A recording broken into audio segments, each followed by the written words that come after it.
All right, everybody. So here we are near the end of the day. We just have a handful of picks remaining, and the Seattle Seahawks had their pick right up in the what do they call it? The on deck circle, but they have decided to trade back just a little bit.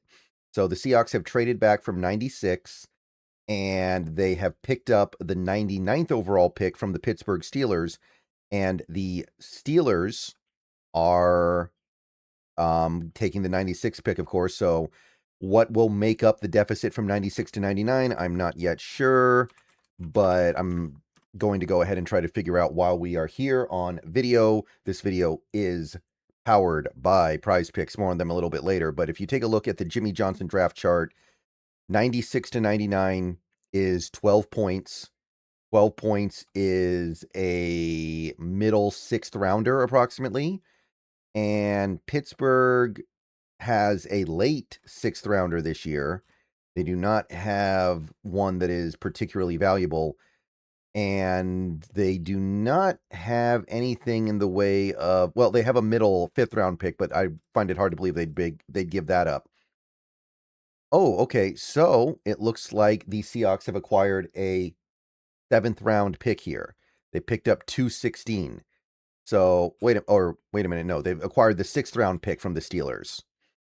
So on the Jimmy Johnson chart, the Seahawks lost this trade by a handful of points. On the Rich Hill chart, let's take a look here. So the difference is 3 points, and the value of the Steelers pick we got, the last pick of the sixth round, is 4 points. So on the Rich Hill chart, the Seahawks win the trade by 1 point. So it depends on what model you like, but you're obviously not going to get a lot when you trade back 3 spots in the back end of a bad draft, of the back end of the third round of a bad draft. So can't really say too much about that necessarily, but yeah, Seattle Seahawks trade back from 96 to 99 and pick up the last pick of the sixth round in the process.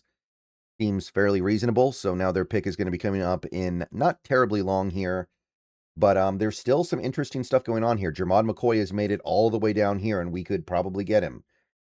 Gennings Dunker is still available for the moment. We still have a few more picks to get through here. We have 4 more picks. So anything I say could end up being canceled out by the time we get to our pick. DDS, Denise Sutton, the Penn State edge, is still available. So there is stuff that we're going to be able to do here that is appealing. I did not think Keith Abney would still be available in the third round. So if you get him, you're doing very well. So we'll see what happens. But yeah, that is the trade.